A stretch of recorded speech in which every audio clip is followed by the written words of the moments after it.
I'm Ian Delamore, and this is Digital and Dirt.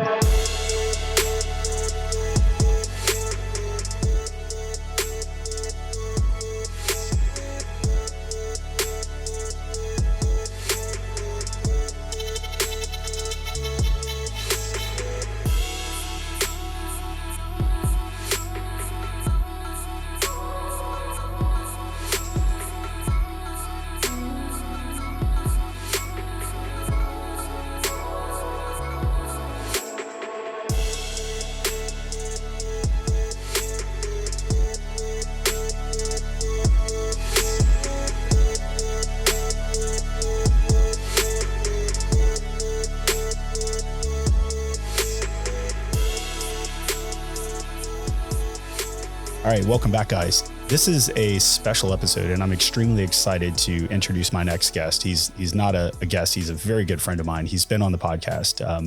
Last time we spoke on the podcast was actually season 1, episode 2. So 118 podcasts later, my good friend, CEO and co-founder of Vistar Media, Michael Provenzano. Good to see you. Good to see you. Thanks for having me back. Yeah. Congrats on so many episodes. I know. Super impressive. You didn't fail it for me. I know. I thought I was going to destroy it in that second one. Yeah, that was fantastic. Look, you and I have known each other you've been in the space for 14 years now. That's crazy. Yeah.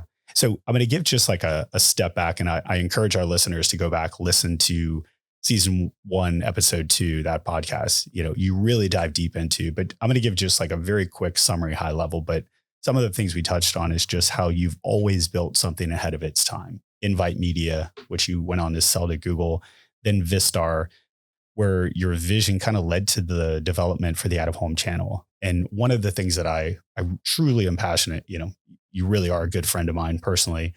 And it was fun in the very beginning to watch you from afar, because in my role, especially back then, there were so many, and still today, there were so many technology companies coming in. And for a lack of a better phrase, most of them were like, you guys are all idiots in the space. We know how to do it better. We're technology. But one of the things that I was intrigued by you is you truly like took a step back and you took a human element to it. And it was the respect that you gave to the industry, because you realize there's a lot of nuances. Like people come in and think tech is so easy and can just kind of fix. So, engineering that approach to solve problems by kind of building software, gathering feedback, iteration after iteration, you guys had challenges, accumulation of success built on strong culture, which I want to go deep into because, again, you as a human, I'm going to do a lot of like bragging about you. So to max the whole podcast out. Let's just do the whole thing. But again, the team at Vistar and just driven by passion and discipline is kind of the summary that I have and what you've built. And that's what we talked about. So, let's start there. Yeah. Look, I think in terms of how we approach the industry, it's pretty aligned with how we run the business. I can't remember if I said this in the last podcast. I should review the last podcast, but we have this very basic phrase internally: people, product, revenue, in that order. And people smirk at that when I say it, or they've heard me say it too many times and make fun of me at the company. But we are very serious about that. We believe you hire and bring on the right people, you'll be able to build a great product and you'll be able to generate revenue as a business. And I think that's how we approach most of our clients as well, right? Mm-hmm. First part is you're interacting with another person. You know this all too well. The ad industry is extremely human oriented. Very. As much as we like to talk about computers and AI and all the future of how media is going to be bought and all the data being used in it, it's still an extremely human oriented company and business. I think if you realize that early on, you realize you can't just say, this product's going to take over everything, just you have to use it, or I'm going to be mad at you. Like if you take that approach, then you're not going to be as successful as making relationships and friends and actually building a rapport before you go in and deliver that product and ask for revenue. Right. And also on top of it, like to your point, like what's the fun of just building something and not having that human element? Well, some people like that, I'll be honest, like there's a lot of folks in the tech sector that, are a bit less into spending time with other people and partying and all that good stuff. And fortunately, I'm on that boat. So I do enjoy hanging out with folks and getting to know people. I've built some great friendships and partnerships over the years with folks. I'm excited to take those into, the next phases of my life. Like a lot of the people I work with know my family, they know my wife. It's really exciting to have that kind of mixed together. Yeah, I agree.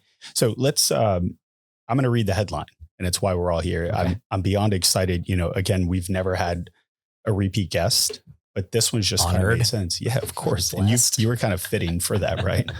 Hopefully the plane flight was worth it. I loved it. But the biggest thing before I read this headline is the human side of it. And, everyone that knows the name Michael Provenzano and knows the name Vistar, there's a handful of faces that they see. And, it's just part of business, being a CEO, running a tech startup in the early days. Like you had to your point, like just get it done. Right. And, what I want to accomplish here today is just really dive into a lot of the chatter that's happening out in the industry within the out-of-home space. And now it's bleeding into the tech side. I enjoyed so much whenever this headline I'm about to read happened, and saw all throughout LinkedIn, people that aren't even in our space were making comments. And so hopefully today we'll kind of share that and really kind of dive into the human side of who you are. Not that you're like a cyborg or anything. I wish sometimes. It'd be a lot easier.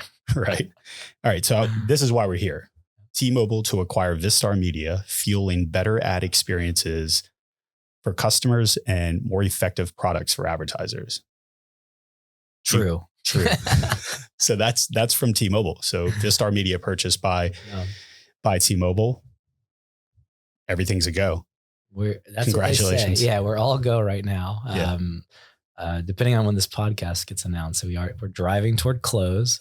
Some people don't realize, like, you sign a deal, and between signing and close, you can even announce a deal, as we have done here.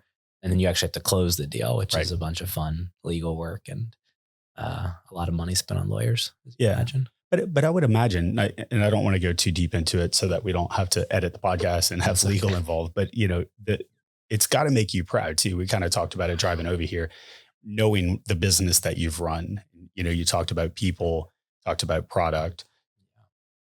You have to feel good about where you are, where some companies, some startups are like, oh God, we made some, not saying you probably didn't make some hiccup decisions along the way, but you feel great about the product and the company. It's just like, let's go. Yeah. Here's the books. Here's the family. Yeah. Talk to anybody. Yeah. There's two kind of big things, I think. There's one, the legacy you leave on an industry. I think that's super exciting. I do believe what we've built will be here till whatever the next thing, that places where programmatic media buying is. Mm-hmm. So that's nice to see that you built something that is long lasting, that people are going to continue to use no matter what form or name it has. And then the other side, and we experienced this at Invite as well, is what you do for your team and your employees. So we now have a group of people who almost have this badge of honor in their careers and in their resumes to say, like, I was an early employee, or I was here during crucial years and I helped build X, Y, and Z at Vistar Media. And Vistar Media, again, is known as a company that was very successful, was able to sell. And my friends from the Invite Google days, they all have great jobs. They started their own businesses, were able to raise money off of that concept. And it's pretty awesome to see that, these businesses can enable people to have such an amazing jumping off spot in their careers. Mm-hmm. So we're excited for everyone, for their future years to come, where else they can take their careers. Yeah. And I don't want to say carte blanche here, but a lot of startup CEOs, founders, co-founders, they're just kind of like, yeah, that's the number for me. I'm out. And one of the things, again, without going into too much detail, that I really enjoyed throughout this entire process was just watching you truly care about your employees, truly caring about your people. And over the last few weeks, having conversations with the Lucys, the Christians, the Eric Lambs, the Kira, everyone like that.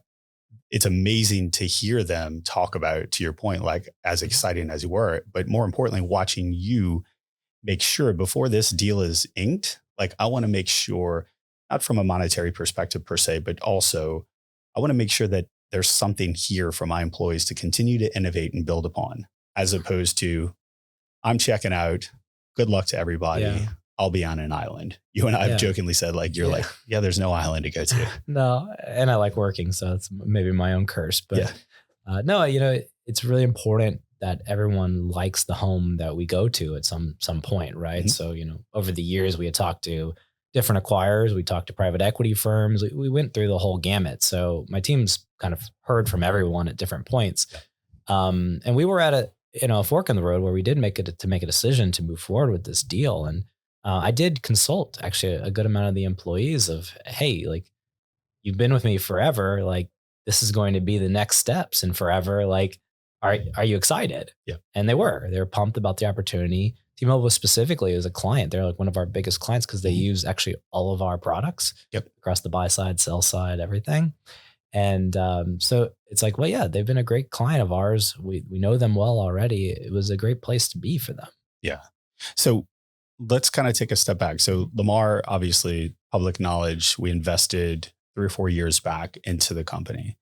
And for us, it wasn't necessarily just Vistar per se. It was, we believed in the technology, we believed in programmatic, and we believed in your leadership. Sure. What did that investment mean to you in the company outside of just the money side of things?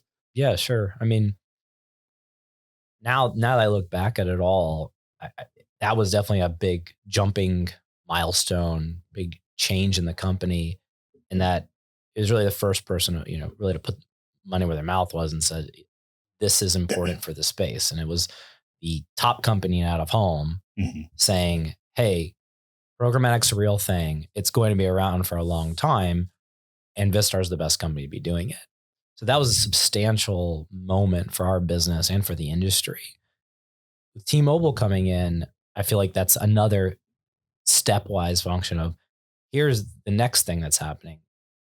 A company that is not an out-of-home company, it's a telecom company, is saying to the whole world that out-of-home is an extremely important channel to them.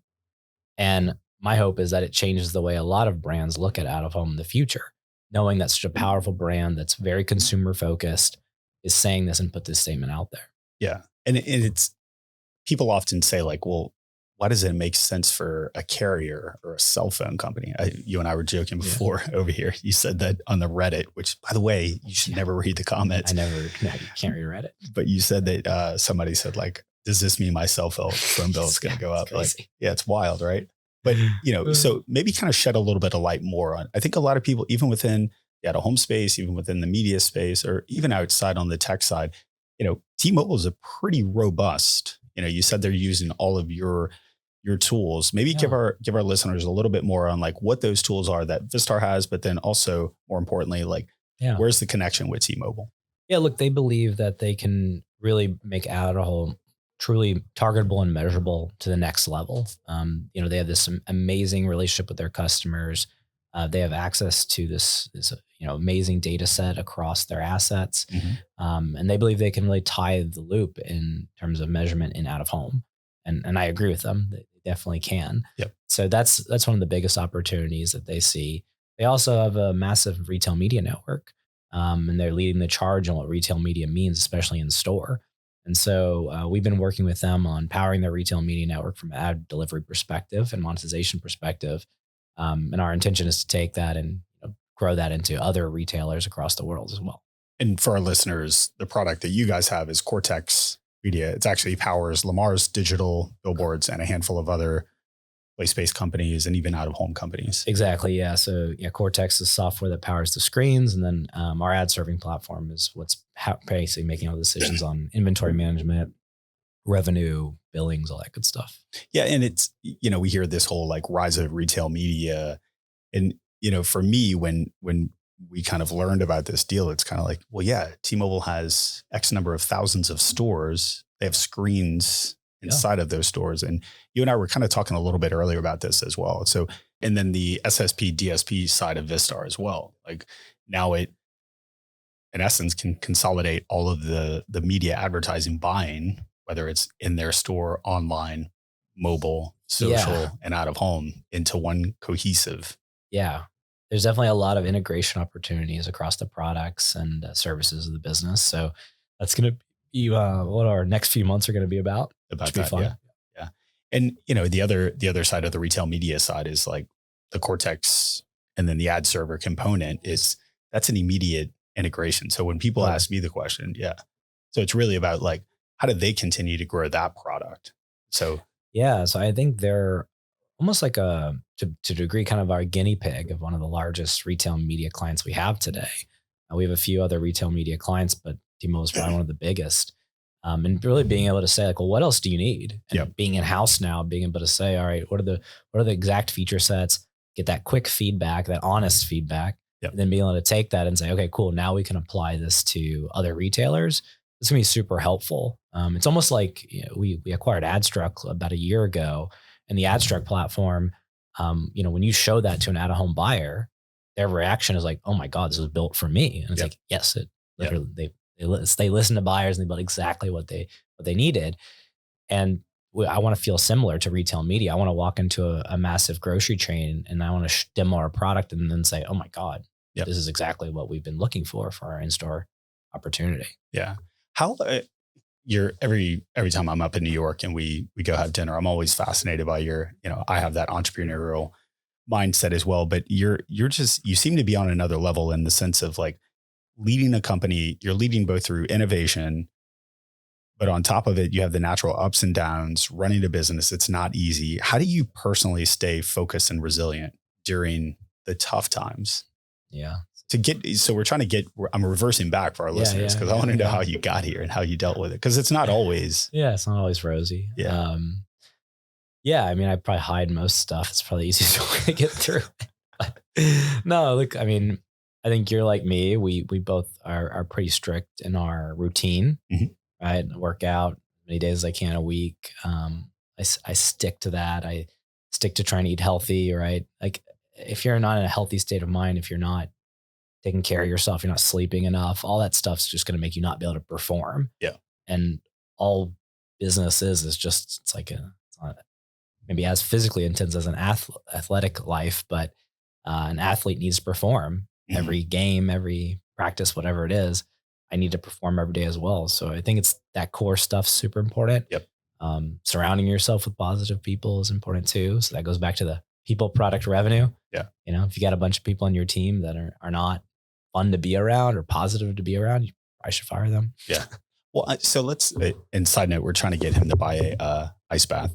Yes. Because again, pitched that a lot today. That's my jam. I feel like you walked into Lamar corporate and it's like, we're a subsidiary of an ice bath company, but we'll get you there. But no, I love that idea because again, if you can strain your mind, you can strain your body, you can put yourself in uncomfortable situations. Stuff that comes on your desk or comes across your email seems pretty easy to deal with. Yeah. You learn to just deal with it over time, right? Like if we went back 14 years and you put me in my current seat all of a sudden and you made me answer all the emails and do all the things I'm doing, I probably couldn't do it. Yeah. I'd probably be like, this is horrible. How would someone do this? Yeah. But it's probably similar to parenting. Actually, you're way ahead of me on that, Ian, but I've only one. And that was a huge wake up call. So if you would have come and found me 2 years ago and then teleported me to today, I'd be like, this sucks. Yeah. Why am I doing this? This is so hard. Yeah. Why would I sacrifice, such a large part of my life every day to this child? And you learn to do it and you learn to perform in your job and perform at working out and everything else in your life in parallel to this thing that you've been thrown. So I think it's similar. Like you just get used to, I don't want to call it numbing, but you get used to your new norm, right? Of what day to day is. Yeah. And a lot of it is, and I think I warned you. Yes, you did. I did. I feel like every dad that's about to have a kid, I'm like, hey, but it's also to kind of stay on that mindset. Cause I know that's kind of where you are right now. It really gives you a purpose and a drive. Totally. And when I talk to, I'm allowed to say young people now, 45-year-old, it's fun to say, Yep. But to a lot of young people, they're like, what inspiration would you give me? And it's like, well, find a passion. Like find something truly that you're passionate about, that if you couldn't perform at your job and you couldn't do what you're doing successfully, you would lose X.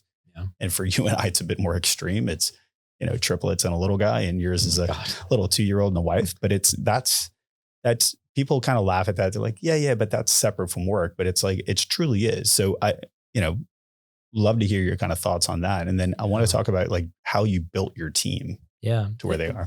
Yeah. I mean, I find it, you can't separate the two. You can of course separate, your time throughout the day and segregate it so you can at least have that private time. But at the end of the day, you're judged by your team, you're judged by investors, you're judged by your wife, you're judged by your children of whether you're doing good at any of the jobs that you've been signed up for. And so finding that some form of, I don't know if balance is the right word. I'm not sure if that anything's ever balanced. Is ridiculous, is a nonsense word. There's no work-life balance. Don't let people lie to you. I agree with you. Yeah. But you have to find the version of that that works for you and that works for everyone else. That's just the game. Yeah. What, so as far as your team goes, like in the industry, and again, this is a very tough industry to come into. So again, you coming in, one of the things that you did well is you really sat back and you listened and you learned, you found key stakeholders at every level and you listened.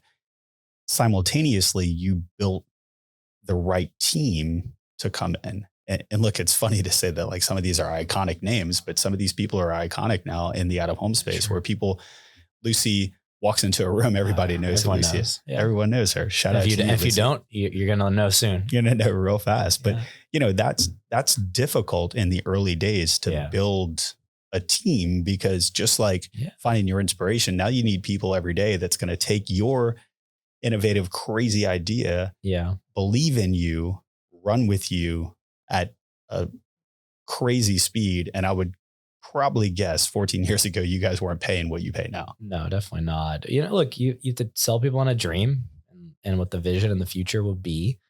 And they have to be able to kind of push through the wall every time it's brought to them.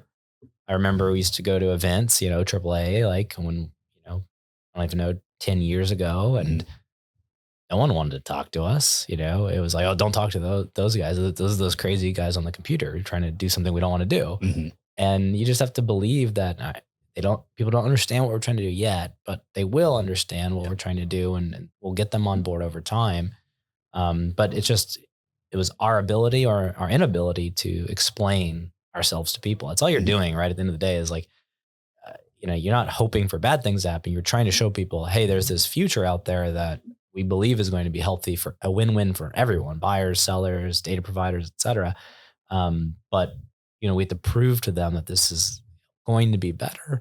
And so just that incremental month by month, there's a little bit more revenue coming in. Hey, there's a little more opportunity here. There's better results this month. Like all those little wins just kept piling up. And that's really what fuels the train and also gives your employees that sense of reality and belief of like, oh, this vision is kind of coming alive. Like we are seeing little signs of faith here. So I think that's a big thing that keeps people going is that you can show those incremental wins. Yeah.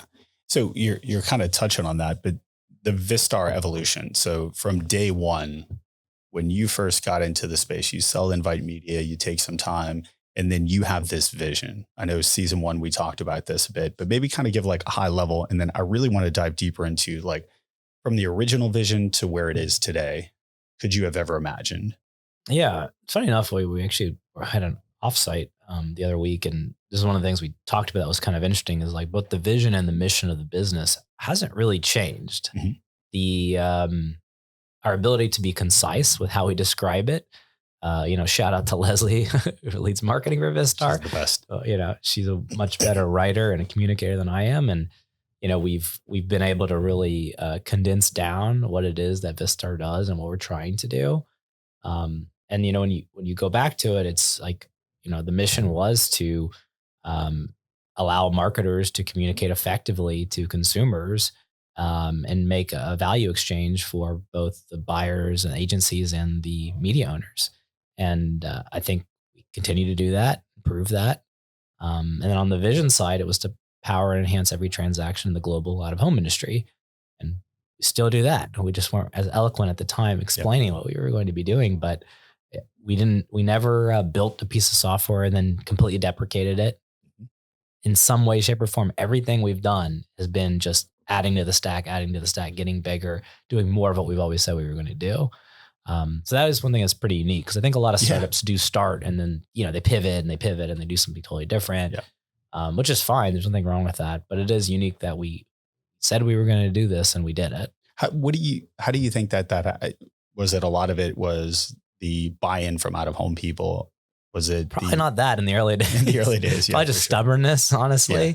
I don't know if you have conviction, you just are like, there's no way in hell this can't happen. Yep. Like this has to happen. This has to go this way. And you just, you just have to try different ways to convey your message. I mean, that's one thing we did iterate on quite a bit was how we pitched the market, how we messaged the products. It's the same software, nothing changed, but the way we talked about it changed. Yeah. And, the go-to-market changed, right? And that's what led us to a product market fit at some point. Yeah. And that's unique, right? Because a lot of, not only do people pivot and because they pivot out of necessity, but you guys were pivoting more because there was a significant evolution from 14 years ago. Yeah. Look, I had to sell through. Should we tell the funny story about when I first met you guys? Yeah, do it. Yeah. I mean, it was probably 14 years ago. And I was tasked to fly up to New York, learn a little bit more about Vistar Media and meet this guy, Michael, and a handful of other folks. And, I've seen plenty of startups. We'll give shout out to John Laramie at AdStruck, company that you guys purchased. Shout out to Mikhail Damiani at Blue Byte. So I've seen this startup world, and, I'll be honest, I think it was the passion and the belief that you had. And, luckily, not saying luckily you met me, but luckily I met you in the sense that it was like, yes, that's what I agree with as well. Like we need automation. We need to tap into this net new revenue. How do we get there? How do we use data? How do we transform without disrupting the entire industry? And, flying up there, and weren't scared of our office. That was a little frightening. We won't go into detail there, but we'll just say that the door at the time hit the conference room table, and you had to shimmy yourself in there. Yeah. But again, I think it goes back to what I've always loved and admired about you as a human. It's, you were so passionate about it. And I was like, I'll never forget. I came back, talked about it. Shout out to Brent Neal. He believed it on the IT side.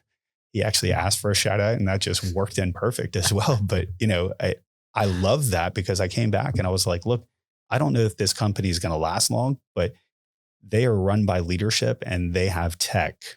Yeah. So like, what's the worst thing? So let's learn together. Yeah. But so the question is you're a tech guy in heart. You're a coder. I love the fact that when CEOs are like, don't talk to me, I got to code, but you have this vision and you don't deviate from the platform. How do you at the evolution of the company, and as you started to grow and get momentum, you get buy-in from a lot of bigger out-of-home companies, the Lamars, the Clear Channels, the Outfronts, and some of these larger place-based companies. How do you start to like balance resources? Oh God. Yeah. It's still a problem. Sure. First of all, I'll just note that I'm a washed up and it was always a bad coder. So I just want to clarify that for the books. Never was great at it. We're trying to give you props the whole time. I did like it. I did enjoy it. I like the tech side. Yeah, look, prioritization is like the name of the game with a business, especially at this size. Like this is what we deal with all the time. How are we going to prioritize resources, whether that's sales resources, engineering resources, which things are we going to build in what order? You have to realize we operate in 25 plus countries, and guess what? Each of those countries wants something different. Yep. And so which one matters the most? Is it the one that's biggest? Is it the one that we just released?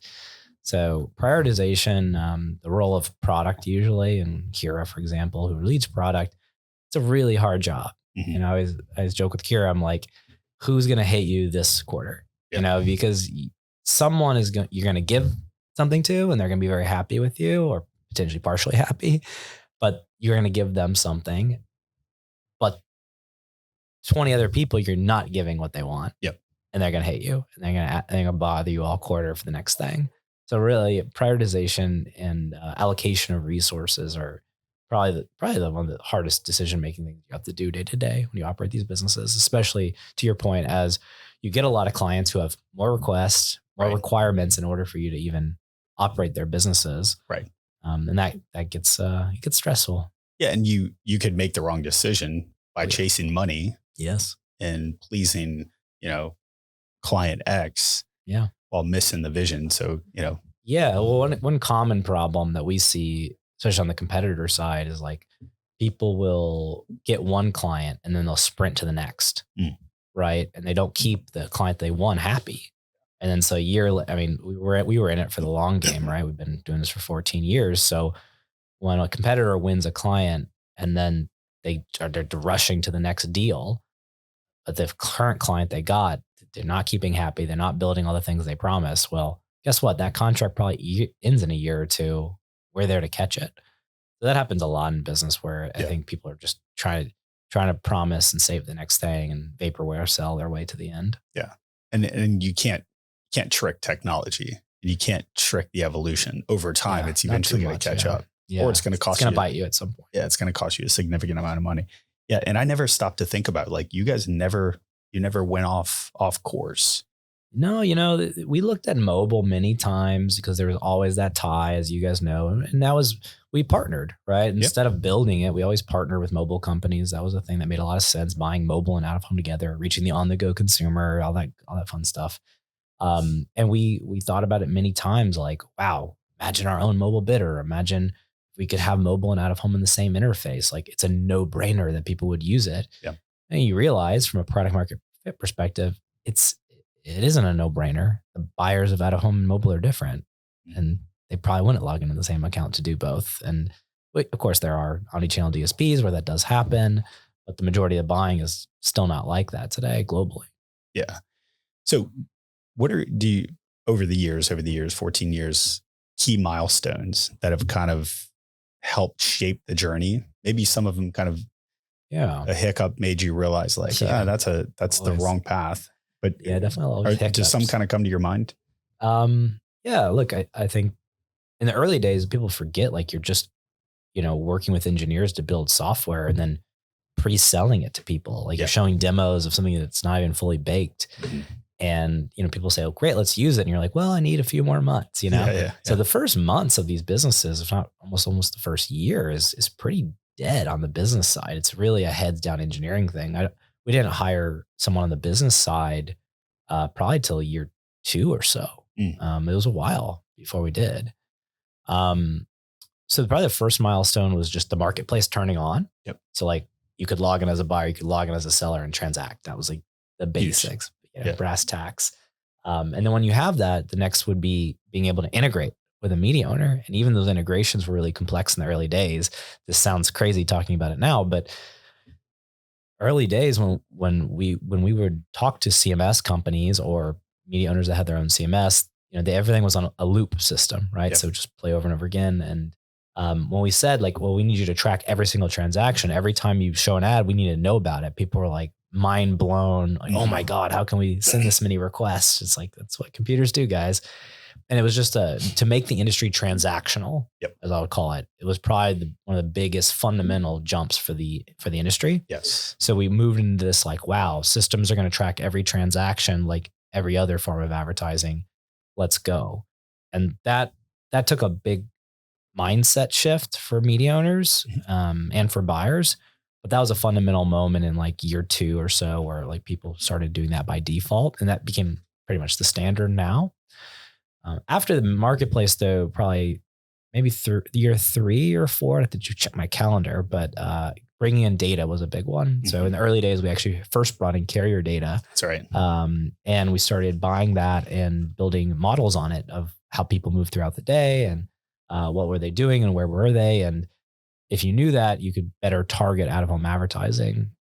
And then, of course, that data moved into GPS data.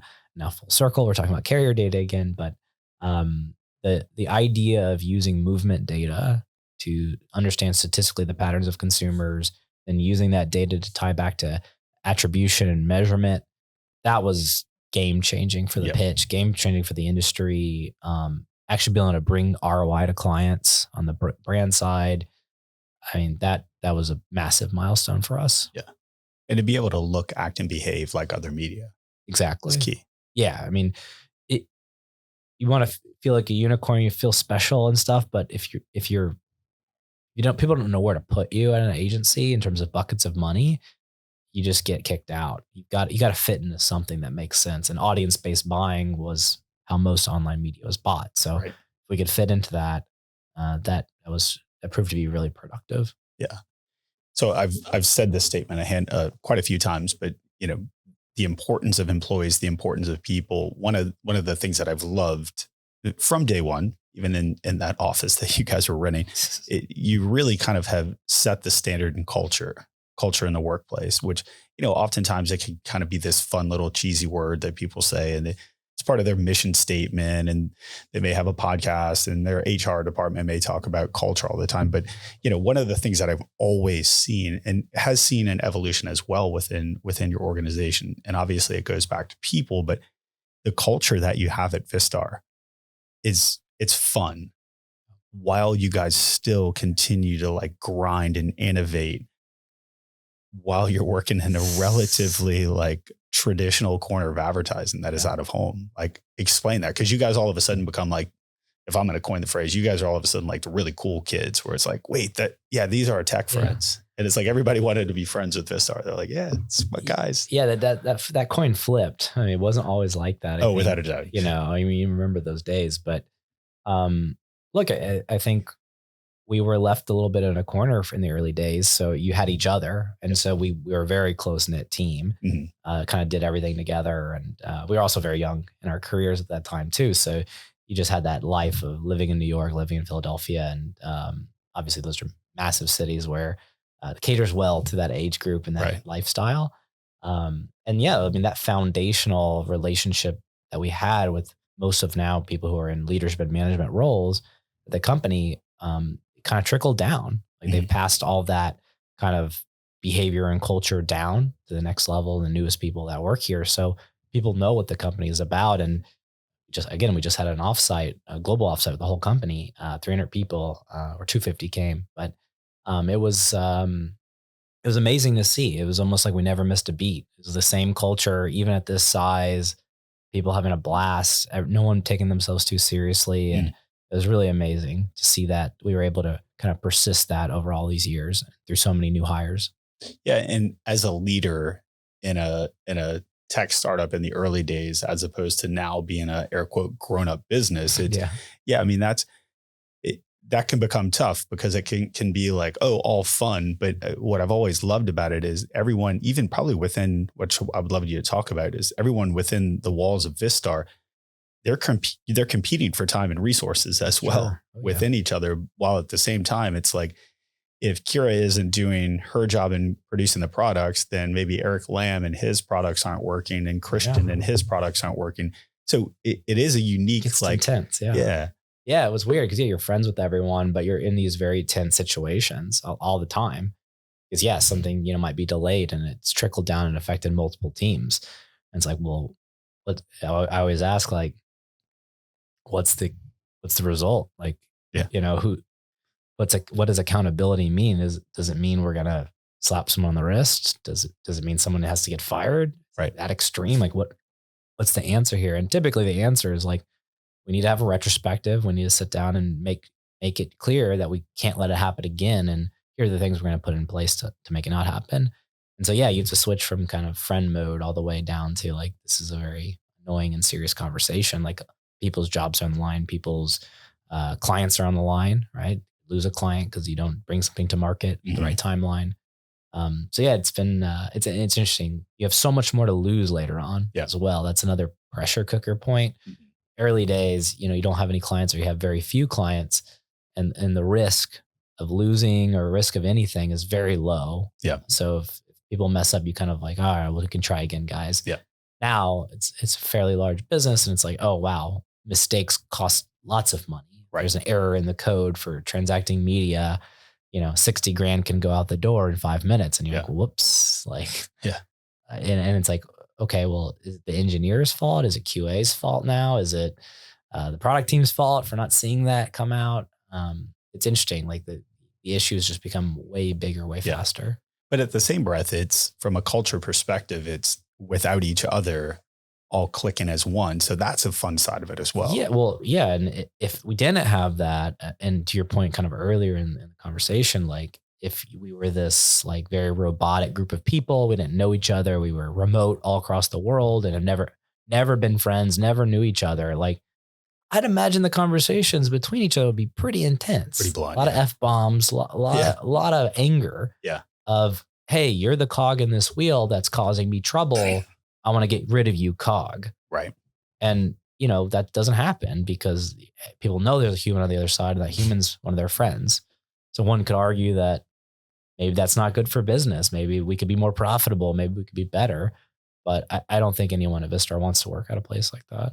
Yeah. And I think last time I saw you in New York in the office, it was kind of fun because I think you guys had everyone there. Yeah, we go full blast Yeah. now. I mean, it's like the default again, which is great to see. And I ran into you coming in and out of meetings, and I kind of made the comment to you because I wasn't there meeting you, and I made knowing what was going down with you, and I said, this has to make you so proud. And you just kind of looked across. Yeah, it does. It feels great. It's amazing to see so many people together pushing toward the same vision, aligned, and again, to a vision that's resonating with an entire ecosystem. Yeah. I know you're a very modest person. What you've done for the industry has really kind of, to your point, like disruption, but disruption in a positive way. We'll get past the conversation of like the early days of trying to sell through. Trust me, like I jokingly say, like I have more arrows in my back than I internally than I do externally. But, that had to have been a lot of fun just to sit back. I think in my mind, in your career, outside of this acquisition, the early days, you being on stage at the OAAA, leading the moderation of the big three CEOs. Yeah. The big dogs with Jeremy Mayo, Scott Wells, and Lamar, Sean Riley, and you're moderating that. Yeah. It's crazy. Yeah. But the early days, you could never have imagined like 14 years ago, Michael, to like, hey, the whole industry is going to love you and accept you. Yeah, no, I would have been like, yeah, right. Yeah. Like, get out of here. Is there something about you have to enjoy being the outcast a little bit too? Mm-hmm. Sometimes I think that's a little bit of the entrepreneur's journey. Yep. I'm sure there's a lot of companies that start and people kind of love the product from day one. They're excited about what's being built. And Kickstarter is probably a good example of this. When people do things in Kickstarter, like you're only hearing about what people like who want to actually invest in what you're doing. You don't hear about the people who saw and then were like, this is fucking stupid. I don't want to do this. Yeah. Right. Like you don't get that feedback as clear. But when you run a business like ours in B2B, people tell you very clearly, like I have a bunch of old emails that maybe one day I'll release that are pretty amazing that, it's from the agency side, from the media owner side of people being like, this is dumb. Don't email me again. Like never going to happen. Yeah. And it's like, I don't know if you've ever been a competitive person, right? Like we both were athletes, like, like you just get fired up. It's fun. You're just like, F that. Like I'm going to prove you wrong. I don't even know who you are. I'm going to prove you wrong. This was a blind email, but I'm still going to prove you wrong. You just get fired up. I don't know. I have some printed right here on my desk for the audio perspective. Close? I have some printed. Actually, one of them is relation to selling Vistar year one. But no, but again, I love that because it's the fuel that kind of kept you guys going, where a lot of leaders in your position may have been like, hey guys, this is a really tough industry. We're barking up the wrong tree. Like we need to back out. We've had those nights. We definitely had those nights early on. There were a few nights where you just say like, I'm tired. And this is like a lot of pushing and not really feeling any give from anyone.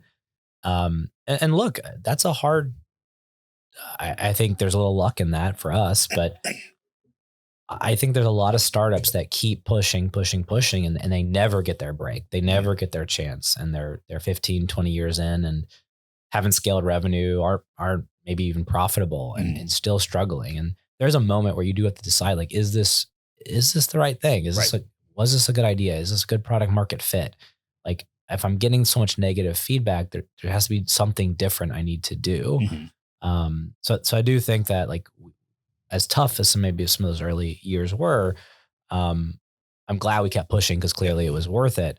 But I don't know if it's always worth it. Yeah.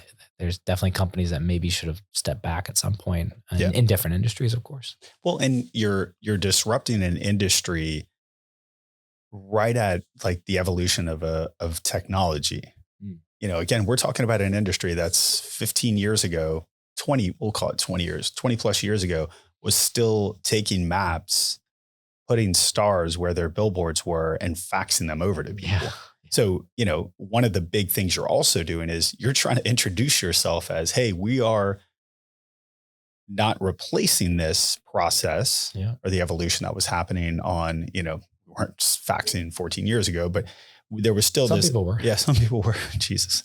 But those people probably still aren't on the Vistar platform. Sure, they're still faxing. Yeah, they're still faxing. But you're also trying to change not only the mindset of an industry that's done something for literally probably 60 plus years. It's like sign, billboard, I want that. Yeah. And you had the vision because there's other media that exist online, mobile at the time, and a little bit of social that was selling this audience base, this impression based buying. So twofold, you're trying to introduce yourself as like, hey, we're Vistar Media. Oh, and by the way, there's this thing called programmatic advertising that you aren't even automating what you do today, but we want to automate. And oh, by the way, I don't want to sell your specific panel. I want to sell a conglomerate of panels, and I'm going to give you some data, some carrier data, and we're going to do. So the challenge there was a lot. Yeah. And of course it's gotten more complex over time. Yeah. But look, I think there's generally like the people you're trying to sell to, your audience. We struggled early on understanding, did people have a problem or not? Or were we creating a problem for them?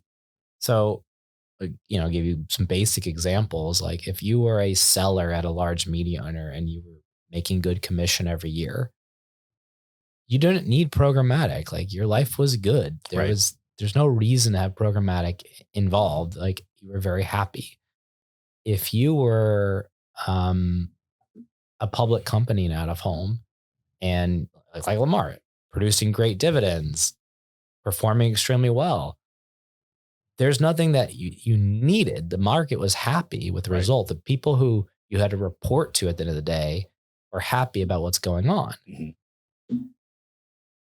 My whole thing was like, I think we can do more. Like I was like, I think that the industry can grow faster. I think there can be brands that you haven't seen spending it out of home, and let's go do that. And you have to be hungry to do that. Yeah. It requires a hunger. It requires a having nothing to do that. And I think you have to find the people within any organization who need that too, who are hungry, who want to unlock that future, because the current reality is not giving them enough. And that was a big challenge in an industry that's so well established, has a huge legacy, because there are people who, again, even today, don't need programmatic. It's okay. Their lives are completely good with or without it. But I believe for the future, the industry, future employees of this industry who need to build their own legacy and their own careers, something had to happen because there wasn't enough growth to handle that. Yeah. And it's interesting because you have to find those curious people within those out-of-home organizations, even just to have that conversation. Yeah, it's brutal. I mean, I was lucky with you because you're just like, hey, I'm that guy. I'm like, great. I found him. I think I literally said that. I didn't even look. I didn't even look. Yeah. Yeah. But yeah, it's really tough to find. And then, it's a tough conversation because, if you're working with private equity firms, right, they're investing in companies, 10 to 30% growth, steady growth, whatever it might be. And, if you're getting VC funding, they expect you to have some exponential growth, and everyone's got different expectations of what quote good is. Right. The out of home industry had like a 2.5% CAGR. And again, for some people that was absolutely cool, absolutely fine. Right. For someone like me who comes from these high growth software startup world type of thing, I look at that, I say, what's going on here? Like, why don't we all try harder? Why don't we do more? Why isn't there more we can do? And so I think understanding that, and like you said earlier, like taking the time to see things from other people's perspective, I learned to appreciate that and realize like, well, I'm not going to try to convince the person who doesn't need this, that they need this. I'm going to just find the people who do need this. Right. And spend time with them and grow there. And help them grow. Yeah. And so obviously programmatic has evolved significantly. We kind of touched on that. So it's interesting because Vistar has always been, and the platforms have always been kind of like, oh yeah, we can do that. And where's the outside of the people, but the technology side of thing, where does that success happen? And is it, we always talk about that, like what's the next innovative thing? And for innovators like myself and yourself, you kind of get to a nervous point where you're like, okay, I think we reached the top of the mountain. Now what? For sure. It's closed, right? I mean, we have a fairly mature marketplace at this point. I still think there's big leaps we can make in measurement. I always go back to that, which is another reason why again, super excited on the T-Mobile side, but measurement's something that brands will never say they don't want more of. Right. And to be better defined, they want more clarity of how it works across multiple channels of advertising. These are things that, we've just scratched the surface with. And again, it was a binary jump for us. There was no measurement really in out of home, and now there was some, right, in terms of attribution and showing results. So that's a great accomplishment over the last 14 years, but we just scratched the surface when you look at it compared to some of the most measurable forms of media. So closing that gap there's probably still a lot of technological innovation to be done there, which is cool. And then again, retail media is a hot topic, and any of these hot topics in the space, I always think about like, well, is it actually applying to us yet? Right. And for retail media, they're really talking about online e-commerce media today. Yeah. It's where most of the money goes. Yeah. Amazon banners. Yeah. And it's crazy because if you look at the math, it's like 85% of what we buy in the US happens in store. Yep. So it's like, well, maybe we should be focusing on that side of it. On the in-store experience. Yeah. Because it's like optimizing that revenue and increasing that opportunity, probably way more valuable for brands and the retailers themselves. So those are things, there's a lot of opportunity for innovation to come down both those paths. Yeah. And we always hear the word, I say it to nauseam, but the omni-channel approach. And, at the end of the day, I always use this phrase, it's like, or comment, it's like, what, like take your advertising out of home hat off, or, media hat off. And it's like, look, at the end of the day, consumers aren't asking for ads. No. We're curious. So if you reach me at the right moment in time, so that evolution is going to be interesting and continue to evolve. Do you feel that there's going to be this consolidation of screens, but then the experience just becomes more seamless look, that's the thing I'm most jacked up about for you with T-Mobile is like, you're now integrating in with a company that like, they live in the world of the full journey. Full journey is what it's all about. Yeah, absolutely. I think there's something that we can do more meaningful to the consumer, especially for a brand like T-Mobile, who's consumer first in everything they do. One of the reasons, I don't know if I talked about this in the first podcast, but personally, I've always loved out of home because it is a passive medium. Yep. It's not stopping me from walking down the road and something shoots out of the street and says you can't proceed without, watching this ad. But that's most of online media. It's a toll bridge. Like, I see ads online because they force me to in order to read an article or to watch a video. And that's a very different experience with a brand. I don't know why. I still have, we're trying out Hulu, for example. My wife and I watch it at night. She's like, why have you not paid for this yet? Yeah. And she's like, I know you can. And I'm like, I know, I need to, I keep forgetting, but I hate Lexus right now because every night I have to watch these horrible ad with them and these two dogs. And I want to shoot myself. And it's like, what a bad way to set up your brand. Right. Because those are nice cars. I shouldn't hate them. Right. But the fact that the way you want to communicate with me as a person is to stop me from, after a long day of sitting back and I just want to enjoy like 30 minutes of TV, like that's probably not the best relationship to have. And it's simple frequency capping could fix that, right? They know what device I'm on. They know their things, just bad media buying, bad use of technology. And it's sad for the brand. It's the tech side that struggles with that. And it should be the tech side that solves that. Correct. It's crazy. Yeah. And it's really sad. Yeah. And I think that's going to be the biggest evolution because you don't want the Lexus brand. I'm infatuated with the GX 550 if I could ever find nice one. Cars. Yeah. But if an ad will, and if that, I love that the toll that it is for a tax in order for you to continue to watch now becomes a negative experience with you about where if Lexus were to serve that ad in a different format, different location, different time of day, the experience and the thought may be completely different. Totally. And it's sad because it's not even Lexus doing it. It's probably one of their media buyers or their technology platform, maybe managed service doing it, making the mistake. And it's like, it's hard. It's really hard to be a brand and have, like you said, a consistent, healthy conversation with the consumer. Yeah. And at the end of the day, it's all about the consumer and how it ingests the media. Yeah. So what they pay the bills. Yeah. It's what pays the bills. But what do you feel like, what can media owners, advertisers, and tech providers look? Cause that's where Vistar has been extremely successful. Like you had to bring everyone in on the media side. You had to bring the advertisers in to believe in the technology, Sure. all to kind of cohesive come together. And I would say you've done that very successfully, and you've made a lot of money for out of home vendors. You made a lot of money for agencies and advertisers as well.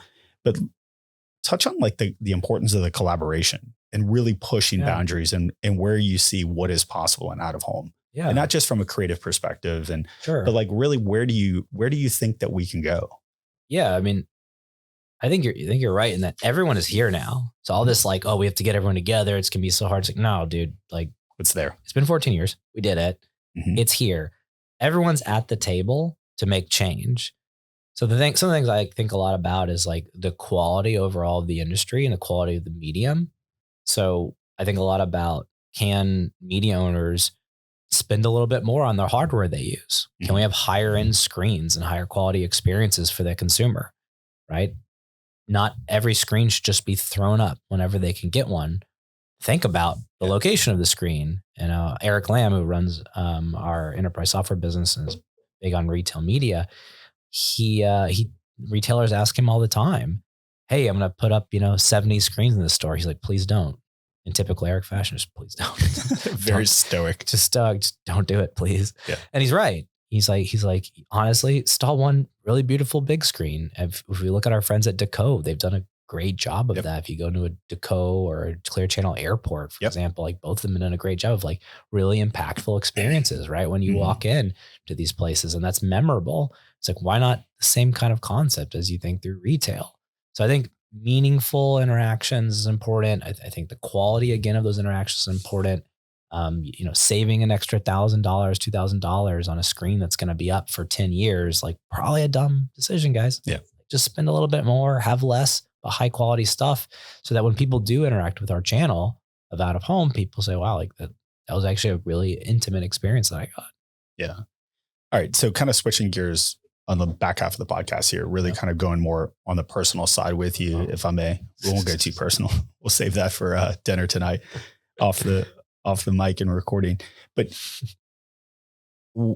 I've always said this to you, and I'll never forget. I've told you this story a million times. We were in Broken Bow, my wife and I, and our family, and it's funny being from the South. Ironically, we just had a massive snowstorm, but ironically, being from the South, oftentimes your kids are like, I just want to see snow. So long story short, we go up to Broken Bow, which is Oklahoma, a little north. We saw the weather pattern coming across. Fast forward the story, this was probably 3-4 years ago, and 4 or 5 years ago, because it was pre-COVID. And, we're on vacation, cabins icing over, major group of all of our friends. And we're like, we got to get back home, like, because we don't know how to drive in ice and snow, et cetera. And I remember you and I were having a conversation. It was kind of the first company, and we won't go into detail here, but it was one of the first companies that were very interested in acquiring Vistar.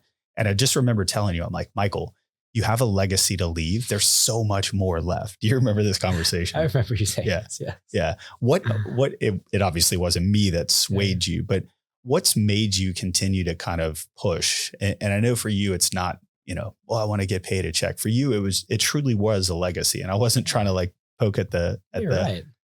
But like, why is that is so important for you to make sure the acquisition of a company it's fit with the people, but most importantly for you, I want you to be a little, bloviate here about yourself a bit, but like a legacy that you've left in the space. Yeah. Look, there's definitely some selfish pride, of course, in legacy, right? Mm-hmm. It's that opportunity to say, I made this mark somewhere. And then, you fast forward 20 years, is it still there? Right. Mm-hmm. And I think the answer will be yes. I think some version of Vistar will still be there in 20 years. And same with Invite, nearly 20 years later, it is still DV360 is what powers, one of the biggest ad buying platforms in the world. It's like, I'm very proud of that as an individual. But I'll reflect it back to the rest of the people. I don't build these companies by myself. I'm surrounded by an awesome team of people.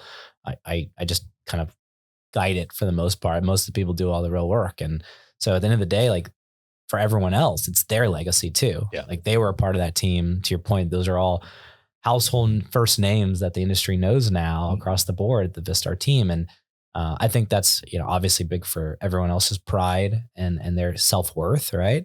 And then also for their future careers of now everyone knows what they're capable of, and those individuals can go on to do great things. And I'd be remiss. You need to give a shout out to your co-founder, because he is definitely the quiet human in the Mark back. Chadwick's a beast. Yeah. He's next level. Yeah. Mark Chadwick, shout out to you. Yeah. He's the tech genius. He's, funny enough, Mark, people always kind of corner him as the tech guy, but like he knows advertising better than most people you'll meet. Yeah. Cause he's been doing it since the Invite days. So if you may, I'd love for you to tell the story when Mark first started with you. Oh my gosh. Yeah. So, we were in Philly and, just starting early days of Invite. And I remember his first day of work, he came in, he's the only guy who's ever done this in my life. He showed up with 2 monitors, one under each arm, carrying them into the office. And I was like, did you steal those? What are you doing with these? He's like, I thought this was a startup. I thought you got to bring your own shit. And we were like, cool. Yeah, they're yours. Bring them in. But I was like, man, this guy's awesome. This guy's like real into it. Like he's into the startup life. We were so young at the time too. So, and he was, I don't know, maybe it's 3 years older than me, maybe. But like at the time, I think we were 20. So I was like, oh man, this guy's a real man. Like coming in here with his own monitors. I love that story. That's one of my favorite. So, the Vistar legacy in the out of home space, that's a massive, when you talk about like a prideful thing, like this is, it's nuts. This is a rough industry. Like this is like you go down a dark alley industry type of thing. I haven't been down that alley yet, so I'll watch you for the next AAA. But I guess what I'm saying is accepting new people into the space it's a very difficult thing. And now for you guys to leave not only the name of Vistar, but now to your point, like, programmatic advertising, it's conversations that happen on every major, publicly traded out of home company. It's the conversation that investors are talking about. Yeah. That has to make you extremely proud. Yeah. It feels excellent. And you feel it every time you go to an event. We talk about this all the time. Like you go to an event as a Vistar employee, you feel important, you feel special. And that's exciting. It's motivating for a lot of new people. And I think it's nice to see, like, if I go back 10 years, even, the general layout of just the diversity of the people at these events now is so different than it used to be. Yeah. The average age has shifted probably by 15 to 20 years. And these are all people, again, who are hungry to do something, to work hard, to build something. And I think that's really motivating, exciting. And I don't want to say the out of home space was specifically difficult or something. I think any space, like, say like where I'm from in Texas, like if you try to get into oil and natural gas, right? Good luck. I'm sure that experience, you probably be met with similar legacy and similar, like, okay, you've got to listen, you've got to prove yourself. There's literally a series about it now called Landman. I've been meaning to watch it. I've heard it's pretty good. Yeah, it's rough. Everyone says I like it. You would love it. Yeah, so I'll add it to my list. But no, I think there's always that rite of passage. I think there are industries that we hear about where maybe you don't see that as common. So like the AI rush right now, or the crypto rush, a few years back, right? Those are like these gold rushes. Yep. That people are going after, and there's no existing competitors. Maybe there's like an open field. Just go out and go get there and do whatever you'd like. And I think a lot of people see that world of startups because it's publicized, it's talked about a lot. People don't really talk about like the grinding B2B companies that get created for specific industries like ours. But it is what probably most of entrepreneurship is about, is these kind of businesses, honestly. Yeah. You touched on this a tad as well, but just there's a lot of like misconception of like, what does the Vistar acquisition mean for the out of home industry? Maybe kind of demystify that fear. Yeah. Look, I would have never done the deal if it wasn't going to be great for the industry. Right. Yeah. Like I said, it was amazing to have the Lamar investment, but at the end of the day, it was still a billboard company saying out of home's important. Right. And programmatic's important. Now we have one of the largest brands in the world saying out of home as a channel is extremely important to our business. And I hope that echoes to a lot of the other brands out there, just to wake up and increase their investments in out of home and understand what they can be doing and talking to consumers in that passive tone. Yeah. So I think it's a huge win overall for the industry, not just from a branding perspective, but again, the promises around the data side of the business, the ability to build even more measurable future for out of home. the ability to level up retail media. These are things that I'm super pumped about, and the whole industry should be excited about. Yeah. And it's such a great shift from who believes in the space. And I want to echo that. Not an echo chamber. Yeah. Right? It's not the same people. And there was always this like, oh, Lamar's going to buy Vistar. It was like, that was never the vision. The vision was always, there's going to be someone out there that wants to do it. And, I'm private for a lot of more behind the scenes stuff as well. Sorry. Yeah. Yeah. Thank you. No, thank you. But some of the companies that were interested in buying, I'm very proud of you. And I said about 1 billion times in text messages to you, but very proud of you in that side of it, because you could have done what's best for you and Mark and the team, but you really said like, what's the legacy? And that's, I think, you're a genuine human for that. Yeah, it was always a balance because we were pressured a lot, and you got to ask, I do like quarterly a CEO, like fireside chats. We do like one in the morning, one in the evening, because the global company. So you need to kind of be there for everyone. And every quarter, someone always asks, like, are we selling the business? Yeah. If we were to sell the business, who would we sell it to? And so there's always pressure, maybe is not the right word, but there's always that curiosity around it. And, it's kind of stuck to our guns of like, guys, if we ever do it, it's got to be the right thing for out of home, because that's who we work for. We work for the out of home industry and the buyers and sellers and data providers and everyone else who's in it. And it's got to be great for the employees and where we're going. Those are like the two basic requirements. Yeah. Last kind of topic, last couple minutes here from a personal side of things. Michael's still in the industry. Michael's still running. I'm not going anywhere. Yeah. I'm not going anywhere. I love the dinner that we had in New York. We had that conversation, and you're like, you're not 22 years old selling a company and you can go off to Croatia. Like, I'm not doing that.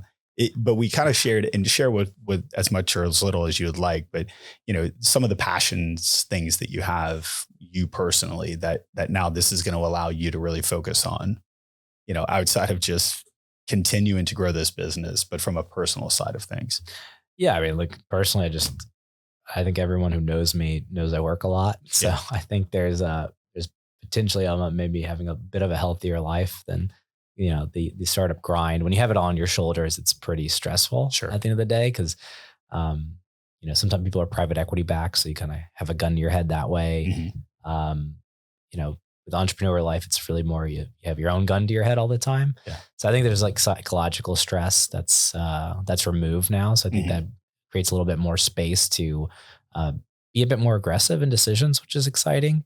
So I think a lot of the things that Vistar does today, like I mentioned earlier, when you get bigger, you have a lot more to lose. And so now I feel a little more confident in making more aggressive decisions, riskier calls, because we have this larger entity behind us. We have this ability to move faster. So I'm excited for that. I think, just personally, that feels a little more psychologically relieving. But otherwise, I think it's gonna be a pretty busy year. I don't think there's any again, me sitting on a beach. I think that's if it's many years away from now. Yeah. And I love that about your personality. It's like, okay, so I'm still here, guys. I guess I gotta go to work. That's why I told everyone at the office. I was like, hey, so this is all cool, but we all have to do our jobs. Have to go back to work. Yeah. Like I love that. Not reality. We can't keep this offsite going. Yeah. I saw your offsite. You guys were in Puerto Rico, and I saw the champagne shower on Instagram. Oh my God. But the beauty of that is I tried to dodge it. There was an exciting moment where you were like, early startup, Michael. And then quickly I see you within the 3-second video, like pull yourself up and like CEO up. And it's, I think that summarizes it. And again, look, I'm very grateful for our friendship. I'm really, really thankful. I think, the purpose of doing this podcast was really about finding the personal side of you, giving folks the ability to learn a little bit more about what this acquisition means. There's tons of rumors flying around, but the reality of it is I agree. I think that there is some amazing things that are going to happen within Vistar Media that's going to help the out-of-home industry and the introduction now. And it's kind of cool now, because now we're like, hey, Michael, where do you want to take us out-of-home companies? Where before you were like, hey, out-of-home companies, let me bring you here. Hopefully we can guide it the right way. I'm excited for it. Yeah. So look, keep sprinting. Always. I'm your biggest fan, and I know everyone in the industry is excited to see what this acquisition does. And more importantly, just how this industry will evolve over the next 20, 30 years. Because I think we're at this shift to where the days of us sitting in the room being kind of like the kids in the corner, those days are starting to become over. Totally. Yeah. I mean, they are over as of now. Yeah, So I love that. excited for that. All right, brother. Always proud of you. Always good to see you. Thank you for everything. Thanks for inviting me back. Yeah. I feel honored. All right, guys. I hope you enjoyed this. This has been a pleasure for me. And yeah, we'll see where we're going to put billboards on Mars. Let's go.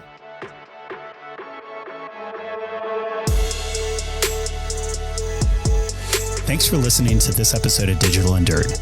Don't forget to subscribe and leave a review on Spotify or Apple Podcasts. Follow us on social media for the latest updates and stay tuned for our next episode.